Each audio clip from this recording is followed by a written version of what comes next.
Hey, it is Megums. We are going to, again, retry to continue Buried. We are in the last chapter, I believe. So, we are now made it into the hangar, and we made it to the guy, and we've chopped off a friend's hand. Shot off a friend's hand, but it was the kind of thing. We are now inside a large reinforced chamber of sorts, almost like the inside of a submarine. Near us is a door, shut tight. Far away from us, along the back wall, are all sorts of controls and monitors. It seems clear that this metal door is impenetrable, at least to them. I'm fairly sure they aren't getting in. Dennis looks like a walking corpse. I do everything in my power to not let this show in my expression. His face in a grimace. He shouts at me, "To hell with you! What were you thinking?" Blood pools on the floor below, wherever he holds his arm. I say nothing. It is all too much. My brain feels like jelly. "We need to get him some help, or he's going to bleed to death," Amy says. We are interrupted by a man's voice booming behind us. "Just what in the hell do you think you're doing?" the man roars. He's an older man who seems to exude power and authority, but he also looks tired and scared. I'm assuming this is Barksdale. He walks over to us from the back of the recess of the chamber. "We didn't have a choice," I respond. "We had to." "Did you override the locks on the hangar doors?" Barksdale demands. "Yes, I did, but we had to." "Do you have any idea what you could have done?" Amy doesn't answer right away. She's furious. She's also scared and visibly exhausted. I'm going to ask, who is this? I address my question to Amy, preferring to get my info from her rather than whoever this is. The man doesn't break eye contact with Amy. "Colonel Barksdale, he runs the place, she says, annoyed. "Look, Barksdale," she says, "you berate me and lecture me all you want when this mess is over. But right now I have a wounded civilian here, and as you can see, several entities are trying to get into this room. So if you could actually do something instead of sitting on your throne yelling at me, that would be great. I'm impressed by your guts and wonder if there's some sort of beef between the two of them. Surely working in a place like this could cause some stress and tension between people." As we wait, I notice a small people in the door. I go to it and look out to the things. They're still looking for Wayne, but finding no success. I wonder if they can sense or somehow see me through the door. Flipping the bird, cause it'd be fun. I can't help myself. I hold up my middle finger to one and snarl defiantly. I get a blast of high-pitched sound in response. "You'll be reprimanded for speaking to me in such a way," Barksdale said to Amy. "Reprimand you or me all you want. I like to survive this first." "Cover your ears," Barksdale shouts, walking away from the far end towards the far end of the room. "Stay put until you hear back from me." "Thank you," Amy says, fire in her voice. She then turns to me and says, "Better do what the man says." I guess we should cover our ears. I clap my hands over my ears just in time to protect my hearing from a deafening blast. I am still bleeding, and the sudden movement to cover my ears makes me feel dizzy. Dennis clumsily covers one ear with his hand and one ear with his bandaged arm. When I see the shape he's in, I get myself in check. Compared to Dennis, I'm in tip-top shape. I did that. I took the shot that took off his hand off. I need to make all of that mean something. More bursts of a loud explosive noise starting to ring out. Looking through the people again, I see the core of one of the beasts explode. It vanishes in a puff of smoke and clear liquid. Looking to my left, I see Barksdale in a shooting stance at the far side of the room. He's firing through a small slit in the wall. He's using some high-powered weapon, the likes of which I had never seen. I see a slight movement as the gun kicks, accompanied by a flicker of white light. Immediately, another monster is down, its tentacles spinning around aimlessly as most of its core is torn through. I instantly feel gratitude and immense satisfaction in knowing that they are being picked off in such a way. I'll rest. We have been through a whole lot, running and dodging and all that stuff. We can rest. I slide down against the door and simply wait, listening to the occasional patter of what I assume is their blood on the wall. I don't know how much time passes. Maybe 5 seconds, maybe 5 minutes. And I don't care. It feels nice to lay down, even with the sensation of blood rushing from my hurt shoulders. When the firing is over, I barely even notice it. Soon after, Barksdale walks back over to our side of the room. "They're all gone," Barksdale says, "and I have resealed the hangar doors." "How'd you kill him like that?" I ask. "Classified weapons that, quite frankly, you have no business being here." Amy gets to her feet and returns to the panel on the wall.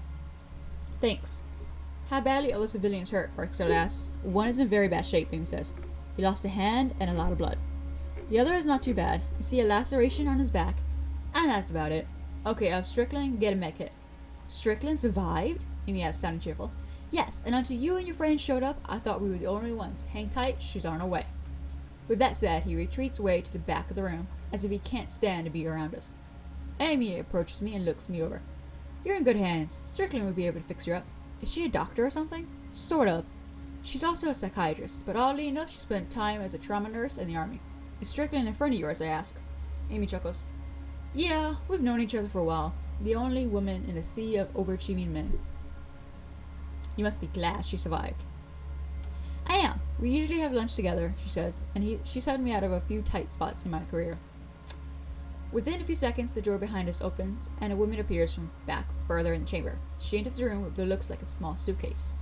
She is dressed in a very basic and drab military getup, complete with a holstered sidearm. My name is Connie Strickland, she says. I can patch you guys up pretty well, but it's going to hurt. She looks closely at Dennis, looking him over with precise care and attention. You're not in the best shape. You grunts. He responds in a grunt. Seriously, I can fix you up, but only temporarily. You'll need intensive care for that arm. First things first, though. Strickland pours a liquid over his maimed arm and starts stitching. She then wraps his arm with 3 entire spools of gauze. Blood shows through right away. That's the best I can do for now, she tells him, giving him a sympathetic frown. I could care less, Dennis mutters. I'm a cripple. Do whatever you want, as though it matters. Strickland then looks to me. Sit down and let's see if we can get your shirt off, she says. I sit down slowly and start unbuttoning my shirt. She has to help me slip it off my shoulders, but we manage. How bad is it, I ask. Bad, she answers. It's almost like a burn, but I've seen much worse. Your friend here, for example. I might as well talk to Strickland, if only to distract from the pain. You're a scientist too? Strickland rolls her eyes as she gathers up a needle and some thread. I was always into fringe science. I started in labs where the eccentric Russian scientists were being funded by the US to work on combing DNA types. I sort of became obsessed with perfecting human psychology while I was a trauma nurse in the army. You are a mad scientist then, I say. I get that a lot, but no, not compared to the stuff we do here. What kind of stuff? It's complicated. Cornrow masses, quantum gravity, crunching things down into Schwarzschild radiuses, fun stuff. Yeah, I'm a mad scientist, I say, trying to keep myself calm with a dry humor. There are lots of small labs working on the same stuff, Syracuse. They just don't have our funding. When you guys ran in here, I was horrified. Those bears outside. I'm not sure if you saw them. Well, if you shot them, it could have been bad. Why, I ask. The gray ones are filled with experimental fuel that is highly flammable. The yellow one contained liquid nitrogen. What? I ask. Just lying around? Well, this area is the safest in the building. The most secured. Well, it used to be anyways. And take this, she says, handing me 4 pills. Painkillers. They won't work immediately, but they'll dull the worst of what you're feeling. Are these the best idea, I ask? Won't they make me dizzy or out of sorts or something? All I get in response is an annoyed and determined look. I'll take them. I'm going to take some painkillers. I dry swallow the pills as she starts working on me. She slathers the wound, some sort of liquid that stings like crazy, and I gasp. Grin and bear it. Dennis is worse off than we are. Ready to stab me yet? Strickland asks. I'm fine, I hiss. I wince as she dabs at my eye, swollen from where Marcus kicked me. I grip my teeth in pain and try to catch my breath. Dennis comes out of his haziness and tries to speak to Strickland, but his words are slurred. By light from the ground, Dennis says. You think that's what caused the power outage? Think that brought the monsters out? Could be, Strickland says. But your crew was far enough away from the facility, or at least we thought you were. Dennis chuckles in a way that makes him sound menacing. Nope, wrong. You thought wrong. So you and Barksdale are the only survivors, Amy asks. Seems that way. Those that didn't disappear into thin air were killed by those things, Strickland says, nodding to the secure door. No one else made it? I know we know me, Marcus did. Not that I've seen. Strickland says, if anyone else did make it, they're trapped out there with those things. Marcus. I'm glad to see you. Where were you when it happened, Amy asks. I was in a microlab on Loa too, Strickland replies. Park and O'Brien were in there with me, and they just disappeared. It looked like they were being stretched, distorted, then there was a ball of white light, and then they were gone. The ball of light just annihilated everything it touched. Would it leave a perfectly round hole, I asked, a light bulb turning on in my head. We saw some of those up at the logging site. Yeah, and I saw a ball of white light too, Dennis chimes in. That was probably the same phenomenon, Strickland replies. Amy looks at the ground, like a child that is afraid to ask an adult for something. Finally, she asks, where did they go? We don't know, Strickland says.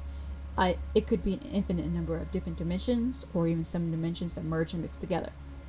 It could also be a place that exists between dimensions. Barksdale calls it the void. How is that possible? We don't know that just yet, Strickland says, but our understanding of space-time is evolving. Especially when you start warping it like we've been doing, Amy adds. That point seems to be the end of the conversation, as both women fall quiet. I rinse through the rest of Strickland's stitching, feeling the tug on my skin, but thankfully no more flowing blood. Finally, Strickland says, "You're good to go." She looks over Dennis one more time. It doesn't so much stir when she rechecks her work. She's already having to remove the gauze on his wrist, as it is soaked through with blood. The wound looks like it's starting to clot, so at least that's good. I stare at the floor as Strickland does what she can. "Will he make it?" I ask. "I'm not a doctor," Strickland says. "Not really, but based on the bit I do know, I say it's about 50-50 right now." "So have you and Barksdale been able to contain all of those creatures?" Amy asks. Strickland appears shocked. Clearly not the reaction Amy was expecting. "Contain? Are you nuts? Do you not know what's happening?" Amy's eyes widen in fearful confusion. "What do you mean? What's happening, other than the initial experiment failure?" "The anomalies are becoming more numerous, and further from the source," Strickland says. The casual humor in her voice is now gone. "Anomalies?" "The doorways," she says, "the pockets of exotic matter and negative energy that are letting those things in. The failed experiment caused the first one, but it set off a chain reaction. They are gaining momentum along geosides and emanating from the facility." "What the hell does that mean?" Dennis asks. "It means," Amy chimes in, "that those doorways and monsters are starting to appear all over the facility, maybe even the surface." "Not yet, luckily," Strickland says, "but the doorway will start appearing on the surface, and it won't stop there. The anomalies' reach could extend indefinitely as far as we know. Those entities will appear on the surface in other states, other countries." "Holy shit," I say. "You mean the whole world is going to be overrun?" The horror of the past few hours had made me ready to believe anything, but this is almost too much. "Unfortunately, yes," Strickland says. "My God," Amy says, stepping away. "Isn't there anything we can do?" "There is a last resort," Strickland says, her eyes darting over to Barksdale at the back of the room. "There's an emergency fail-safe switch." "What?" Amy says. "I never heard of that. Where?" "You weren't cleared for it," Strickland replies. "And that switch," Amy says, "is a way to stop this?" "Yes," Strickland says, seeming uneasy at the conversation. "Why haven't you hit it then?" "Well, there's two problems with hitting it," Strickland replies. "The switch is a eraser. It destroys the entire facility and terminates any systems or experiments that are being conducted. It's also an emergency shutdown for interdimensional travel. It puts an event horizon around the facility." "What the hell is that?" I ask, incredulous. "It's the perimeter of a black hole," she replies. "The boundary inside which nothing can escape, not even light. So the first problem is we'd all be killed, sucked into a black hole before we have time to evacuate. The second reason," Strickland whispers, suddenly quiet, "is that Barksdale won't allow it." "What?" Amy gasped. "Why not? He wants to allow those things to flood the surface. Thousands, millions will die." Strickland puts her hands up, silencing Amy. They both peer over to the far side of the room, where Barksdale has his back turned. I know. He says he doesn't care. He says he'll be happy to be rid of the oversight, so he can continue his work." "The oversight?" Amy almost screams, regaining control of her voice when Strickland gives her another look of warning. "You mean our government?" I ask. "He's aware this could disrupt, even topple our government, and he doesn't even care?" Strickland sighs. "Barksdale is, well, he's off the range right now. He's gone rogue, and he's armed." His comment makes me look towards the handgun I brought in with me. I'd nearly forgotten in the last few moments. While Barksdale has his back turned, I take it in my hands and slide behind me. Just in time, too, as Barksdale walks over from the back of the room to our side of the chamber. He gives Strickland a suspicious look before speaking to her. "Are the two civilians going to survive?" he asks. Dennis chuckles at this, and I am relieved to see that his eyes are open. He gives a lazy thumbs up. "One is stitched up and good to go, but the other one here is in bad shape. He needs immediate medical attention." "Understood," Barksdale says. "Amy, it's quite nice to see that you have survived," he says. "Were there any others?" The aloof way this asshole is talking to us is getting under my skin. "Again, guy named Marcus that works on the first level. My team," Amy says. "That's all I know for sure." "Marcus Papscott," Barksdale says. "Where is he?" "We're not sure," I say. "He was separated from us." "Oh," Barksdale replies, clearly taken aback by my stern reply. "That's unfortunate." Barksdale seems to think about something, then he looks directly at me. "You're with the logging crew, aren't you? Remind me, how did you get in here again?" "We fell through the hole." "Ah, right. We lost our primary power source when the experiment failed," Barksdale says. "The experimental failure created those exotic matter pockets, that hole you fell into, and if there were enough of them, it may have opened a way into our facility. Depending on the power sources that were damaged," Barksdale continued, "it could also have shut down the locking systems before backups kicked in." Everything is starting to make sense now. From the very start, it has seemed peculiar that we'd been so easily able to walk into a place like this. Where's the rest of our crew? We've been trying to figure this out the entire time. Your crew? Roxor asked. Frank and Joe? They're gone. Gone? Gone where? Dennis asked, his voice trembling. They were annihilated by antimatter pockets created during the failure. A bright ball of light. In the aftermath, all you see would be a round hole in the ground. Roxor says that he's sharing yesterday's sports scores.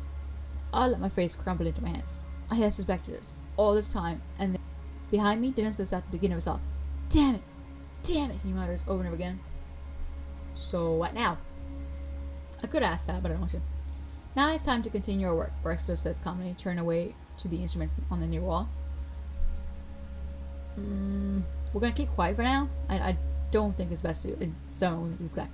This guy sounds like a complete lunatic, but he's a lunatic that's accustomed to power and armed with some kind of type of advanced weaponry. So I'll keep my intentions unspoken, assuming Barstow is used to going unchallenged by people he considers beneath him.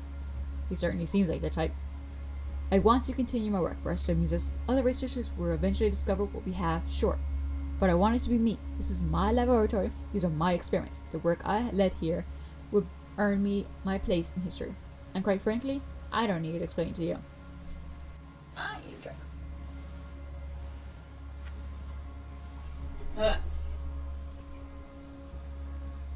Up on the surface, they're struggling to defend themselves since they won't know what to begin with. I have the necessary weapons. After a few months, who knows? Maybe I'll decide the word is ready for me to help them, and we'll go from there.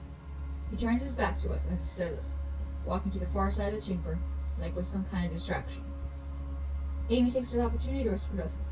We need to hit that switch, she says. It's the only option. What he's saying is murder, treason, genocide. She looks over to Strickland for support, shrugging off. But Strickland looks at the ground, clearly torn. She won't look anyone in the eye and makes an effort not to look at Barstow. He seems distracted with whatever instruments he's studying on the far side of the room. The dreaded quality experience earlier is wearing off. Painkillers seem to be losing their edge. Strickland finally whispers response. Even if we decide that we want to hit the switch, Barstow won't allow it. To hell with him. Amy agrees. Where's the switch located? She asks. There's an elevator out in the hangar. Strickland says you take it to the basement. The switch is at the end of a long tunnel. But Strickland never finishes. Two things happen at once as she speaks, her mouth stopping in mid-sentence. First, a loud booming noise rings out, then the top of her head seems to explode. Amy screams out in surprise, and Dennis and I jump back in shock as Strickland's body collapses beside me. Behind her fallen body, Barstow is holding his experimental rifle, and now he's pointing it at us. Well, that's bad. Look, bullhose the wall. I wonder if Barstow is even crazier than Marcus. Or he just shot a woman that worked for him to keep her quiet. Surely he won't have an issue with killing me. Now, Barstow goes, no more whispering, no more secrets. You two stay in here. Get away from that door. If anyone whispers one thing, I'll blow your heads off. My mind is racing to figure out a way to get through the secure door and into the hangar. Beyond that, of course, there was the failsafe switch. I would not insult him. He's holding the guns. I'm going to distract. I try my best to be a good actor as I wobble on my feet a bit. Stop, start forward again, then wobble some more. Amy is apparently catching on because she's at my side in a second. She looks over to Barstow and says, he's lost a lot of blood. Let me check his wounds really quick. After you dare to talk to me like that? He's been through a lot, she argues. He's clearly delusional. Dennis seems to not quite know what's going on, but luckily, Barstow isn't paying attention to him. You can check him from back here. Barstow says, you have 30 seconds to get away from that door, or I will. I stretch out my acting skills, and I actually stumble to a knee. I make a show of trying to get to my feet, and stand still for a moment. I'm okay, I said. I'm okay. I think as quickly as I can. I raise my gun and fire. I don't even take aim. I just fire in Barstow's general direction. Barstow takes off running, as my shot misses wide. He runs for cover to the back of the room. That's all we need. Amy also fires a shot to keep him under cover as we head for the door. Amy pushes a button, and the door swings open. Barstow will be on us in a second, so we dash out into the hangar, ready to defend ourselves.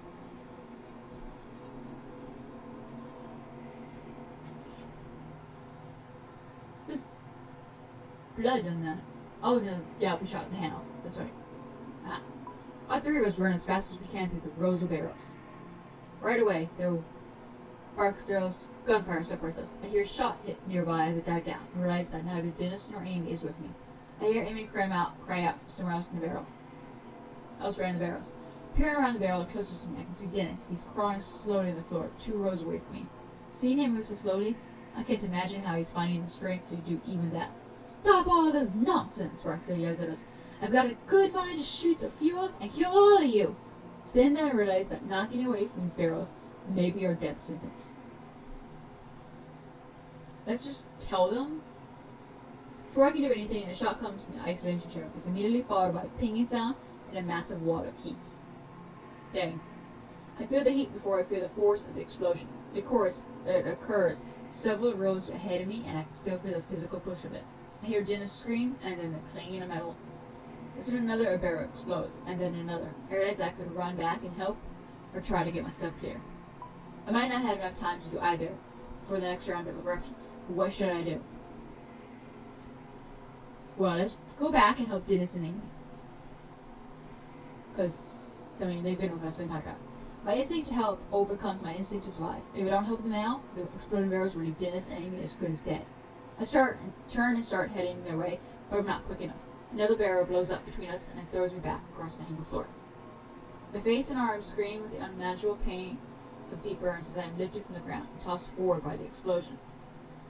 I slowly muscle myself up off the ground and try to regain my footing. My entire body feels sore, begging me to just stop. When I look back at Dennis and Amy, the scene is not promising. Neither of them seems to be able to move on their own. Dennis is lying flat on his back, unmoving. Amy's about 20 feet away from him. She's running in pain and clutching her leg. Behind them, I can see Barksdale looking for a shot to fire an evaporated liquid nitrogen. I fire him a single shot just to get him to duck back down. I look back out to Dennis and Amy and see the fire nearing the fuel barrels. I can help maybe keep Barksdale pinned down long enough to pick them up one by one, help him walk to the others, but more barrels could blow him on. I might only have time to save one of them. Ugh. Picking up Dennis or Amy? But Dennis has been with us the entire time. I gotta go Dennis first, and then hopefully we can help Amy. It'd be nice. I take a deep breath and sprint back out into the open among the fire and heat. Right away I start taking blind shots at Barksdale. He fires back only once, and the shot goes off into the growing flames around me. I take one more shot and I reach after Dennis. He's basically dead weight at this point. He's almost too heavy for me. My wounded shoulder screams in pain as I get him to his feet. He's almost too heavy for... Shit, that's the same thing twice. I drag him back, narrowly avoiding the fire and death. I try shooting at Barksdale, but trying to aim the gun while carrying Dennis proved to be too much.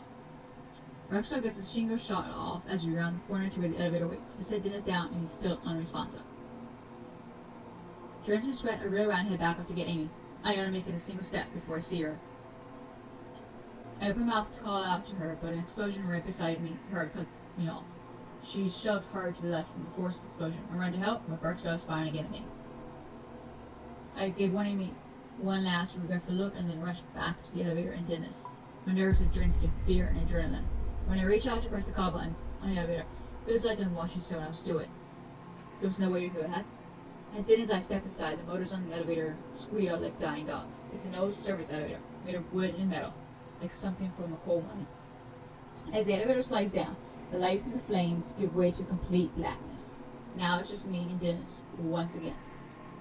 That kind of sucks that we had left her there.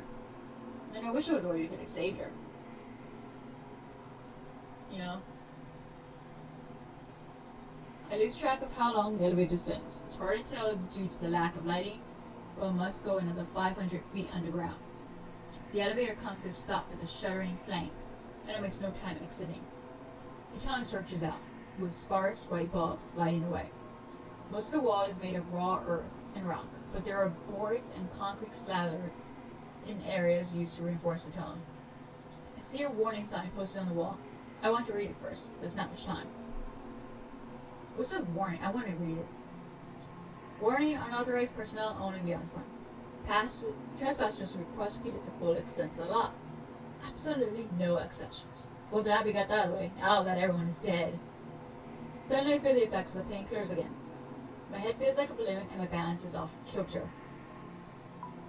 I look up and I see that the tunnel ceiling is less than 6 inches over my head, claustrophobia freezes for me a moment. The ceiling is not high enough, and there's barely enough room for Dennis and me to walk side by side. His eyes are half closed and he looks on the verge of passing out again. It's okay, I tell him. We're almost done. A little further, okay? He shakes his head and says, I'm sorry, Roger, but I don't think I can go any further.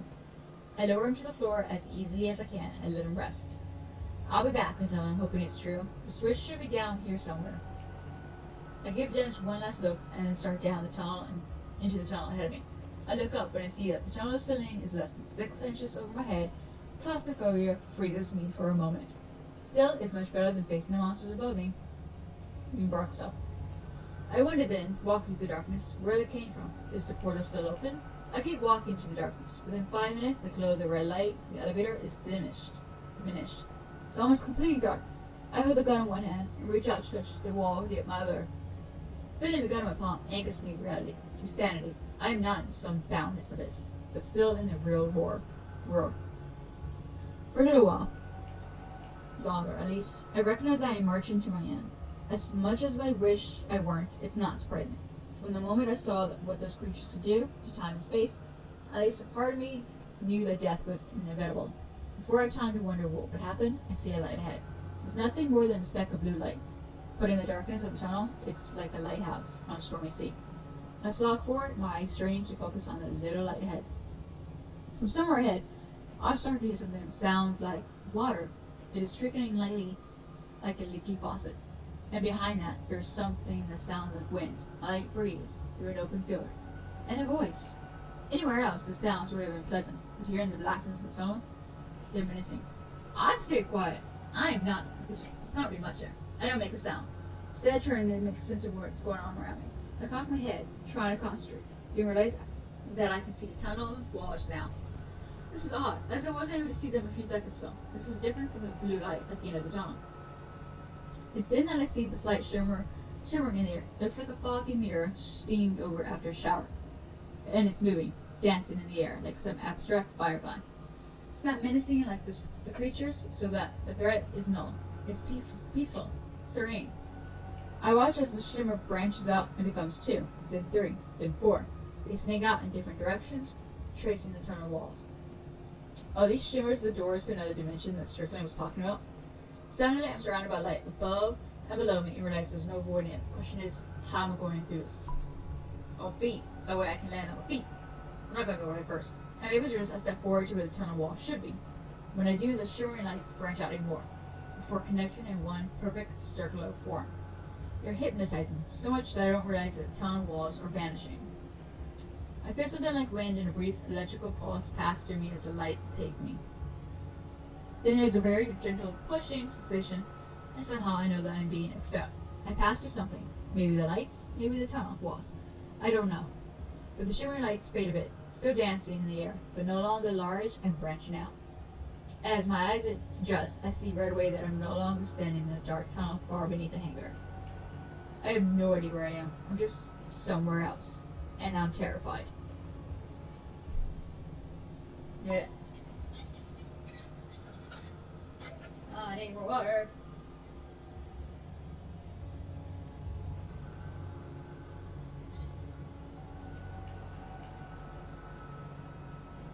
Okay. Continue.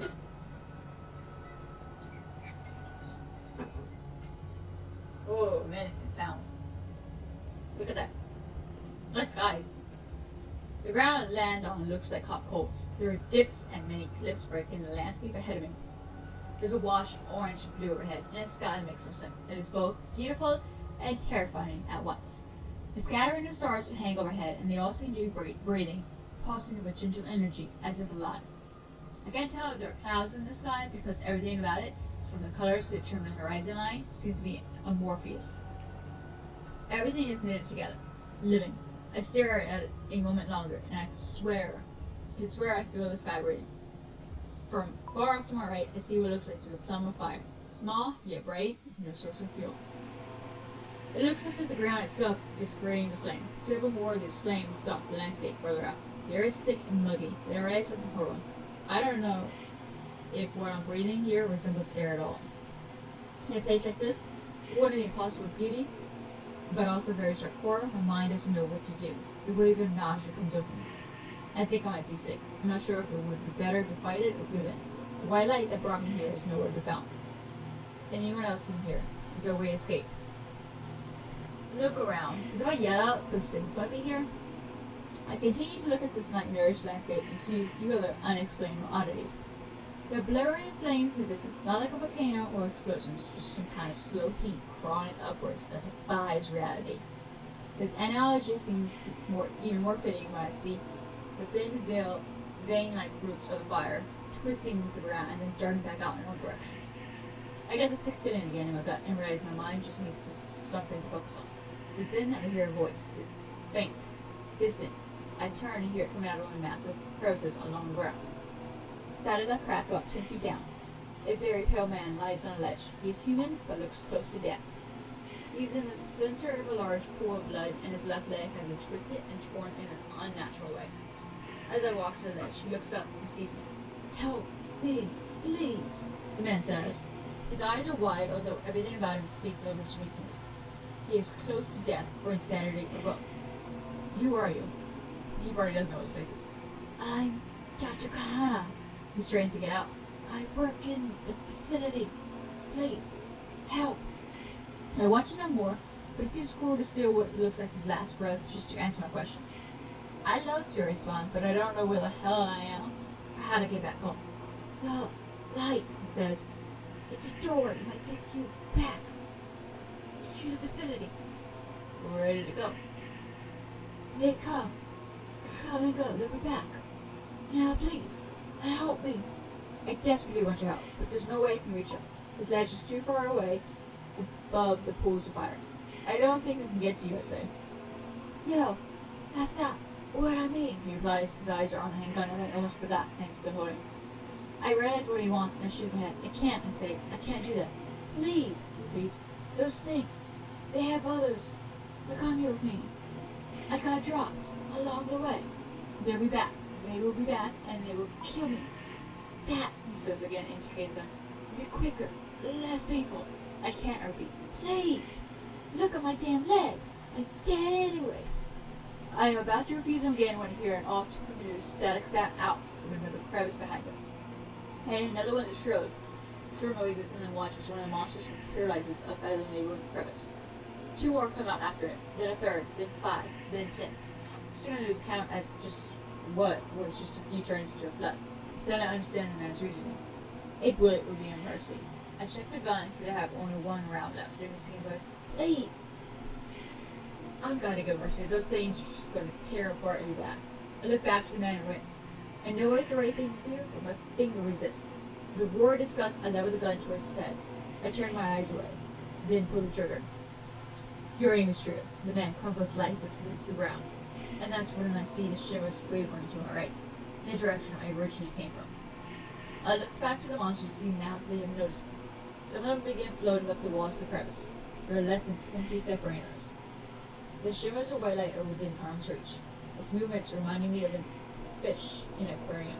I reach out and feel myself accepted by them again. I feel the sensation of wind and wait for the feeling of being pushed out, back to the tunnel and the facility. But it doesn't come this time. This time I feel something else. I feel a tugging sensation that seems to want to drag me in all directions at once. As the world goes dark, I realize that I am somewhere else, and it is not the darkness of the tunnel. This is the darkness of a total void. We weren't at the tunnel, not a void.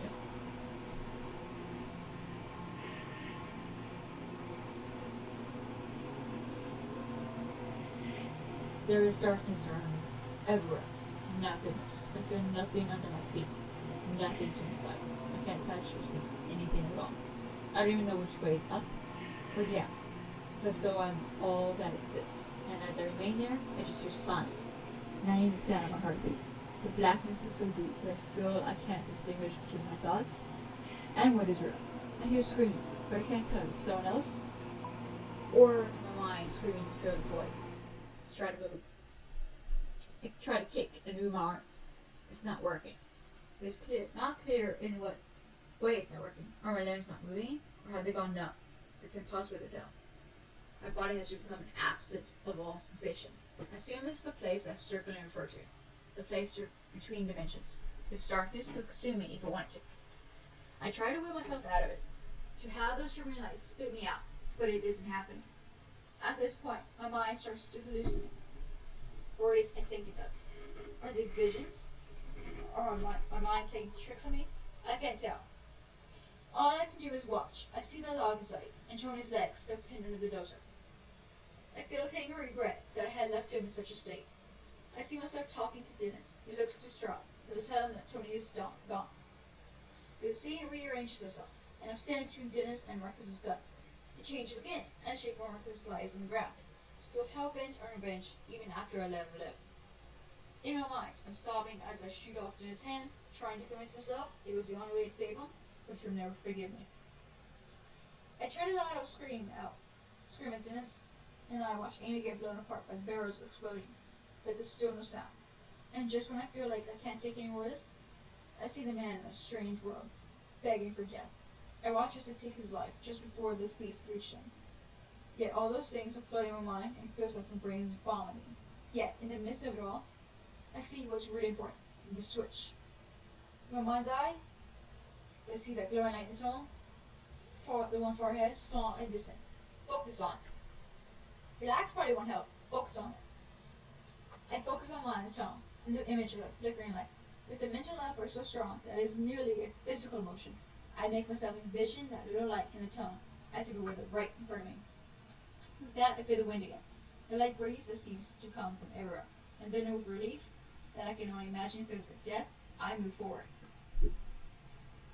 Finally, let's get out of this void.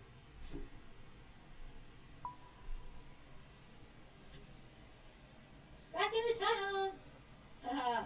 I'm ejected from the void and suddenly standing in the tunnel again. I let a wail of triumph that turns into about a weeping. The weeping only intensifies when I see that light up ahead, the flickering blue light. Staring behind me, I hear a crackling noise. I can only hope they haven't reached Dennis, but it's too late to even worry about that. After coming this far, I'm not about to turn back. I feel like I listen to get a better read on where they are, or I can just make a break. Let's just go to blue light a bit faster. I don't even bother looking at that. There's no time. Instead, I run up all my might straight ahead, my focus on the little blue light ahead. As I run, I see a different light, a white one, flickering, vision. Forget, I don't understand the word. It's another one that shimmers like other words. Scenes are appearing and disappearing with more frequency now. Strickland was right. Stings could reach the surface soon, unleashing roaring monsters. The stop makes me refocus on the blue light, the man-made light. Switch. The blue light gets closer, and as it does, I can make out a square shape around it. This has to be it. The familiar static scream of the monsters is much closer now. I have to be quick. I grip the gun tightly, regretting my decision to use the last bullet on the man in the wheelbarrow. It looks like all I'll be using is a bludgeon. I run ahead into the darkness, my eyes lock on the switch that I assume is going to kill not all those creatures, but myself as well. As I approach, I see the lever. It's covered by a glass box that I will need to break. Good thing I have a gun. The blue light is directly underneath us, highlighting a series of tubes and wires that snake into the inner workings of the device. In the middle is blackness. Not like a darkly cut apart of the machine, but just a hole in reality. It looks like some sort of illusion. All the while, I can hear the static of the creatures coming up dangerous close now. I have no idea how much time I left. Just smash the glass. I draw back the socket of the gun, smash through the glass box that houses the lever. The glass shattering is like music to my ears. I reach out for the lever, my hand grasping for it. Without warning, I feel immense pain course through my body. It feels like fire racing down my back, causing me to fall to one knee in agony. There's only one of them that I can see. It blasts horrible static noise at me as I ready my gun. With no bullets left, I get ready to use it as a club. I try to strike. The monster basts the gun away, warping it into a nice shape. It then follows up by swinging its appendage at me. The sting of its touch forces my knee back, like it's decided to cover, my face striking the wall hard. My jaw crunches and I feel sharp pain encompass my head. Then the creature is upon me again. Its tentacles melt into me, and I scream. I can't help it. I let They sound like a wild animal. Can't try to keep fending them off, or I can go for broke and just focus on a lever, and creatures be damned. Get the lever. I would kill them all. I put all of my strength into my legs. The moment the monster in front of me draws back its eel-like arms to grab me, I pivot backwards. My body strikes the machine, sending agony rocking through my body. I'm so thankful I broke the glass before this moment, before the coming violence. I stretch out and grab the lever. With one last desperate scream that shreds my voice, I jam it down. The tunnel is suddenly filled with a flash of intense darkness. It expands from the switch, swallowing the matter around it. At first, I am sure this is the enemy. I expect the darkness to consume me, followed by death. But another shimmer of dancing light appears next to me.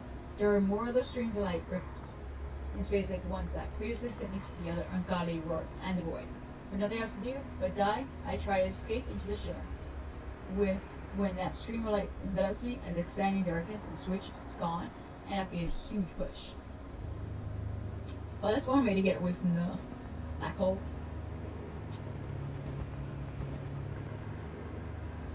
Look, we're in space. My body feels stretched, collapsing, like I'm falling in the wrong directions at once. The world goes white, and then there are pinpoints of stars everywhere.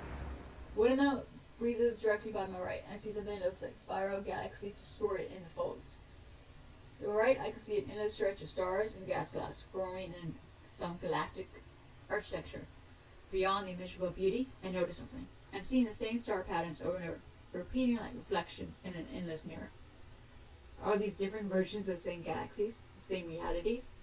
To my left, I see a calm blue world, and can barely make out trees, familiar Kentucky trees that have been around for the last few weeks. To my right, I see a copy of an orange world, and there are trees as well, but something strange, disturbing. As I zoom by, I'm not sure how much control I have in this unusual place, but I can direct myself. It's worth trying. Let's try to go back home, if we can go back. If the blue world is our home. I try to focus my mind on heading towards the blue world, not knowing what to expect. My breath escapes for a moment. Everything is dark, peaceful, nothing hurts. Hopefully we can go back to I think the blue world is the home, because the orange world is kind of like disturbing. Hey look, it's a trap! Oh goodness, made it. With breath back inside my body, I gasp and open my eyes. I'm back at the log site. How? I'm not sure. Did the shimmers react to the implosion of the switch? Some other accident? I have no idea. I sit up right away and becoming instantly dizzy. Dennis, I say. There's no reason to think that his survive could ever happen in its own, but there's some sort of certainty that it gets me to my feet. I wonder if I am somehow back in time before we found the facility. But what happens next when we realize that can't be true? As I start walking forward, I feel a tremor on the ground. Somewhere off in the distance, I hear a metallic groan. The buried facility is being ripped apart under the ground by the activation of the switch. There's no way Barksdale and Murphy survived. Good riddance. I stumble a bit, and when I do, I see the body on the forest floor. Dennis. How is he here? Did he caught in the shimmers as well? I decide I don't care and scramble over to him. Dennis, can you hear me? Yeah, he says, the slight twitch behind his eyes, and for the moment, that's good enough for me. To my left, through the tangle of partially destroyed trees and woodland, a pillar of smoke begins to rise in the air.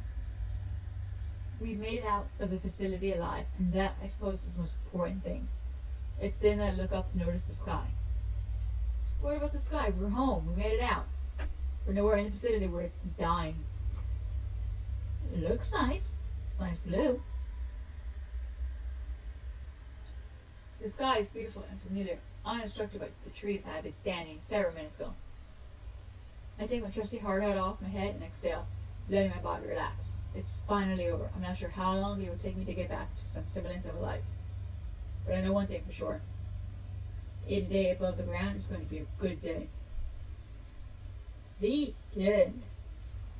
Woo, we survived. Alright. What do people say?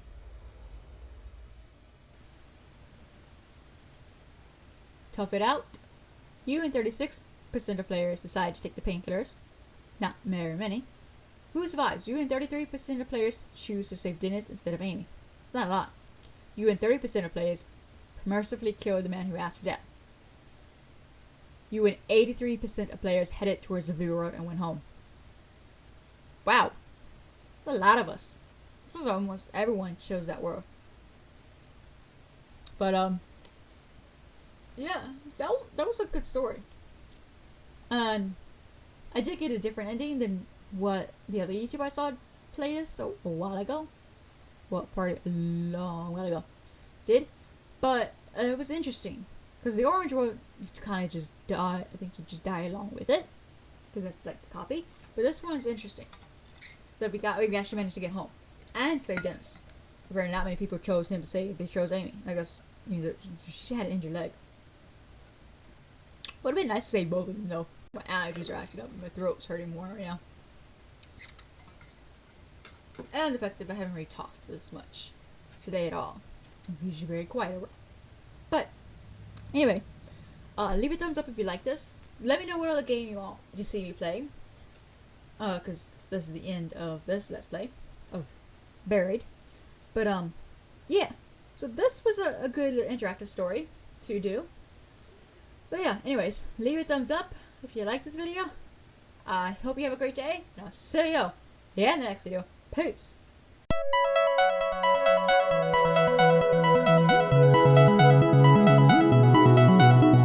Oh, you can now restart if you want to. I do not want to restart. Every time. It took me so long to restart it if I messed it up. The video got compromised and I had to restart to get back to where it was. No thanks.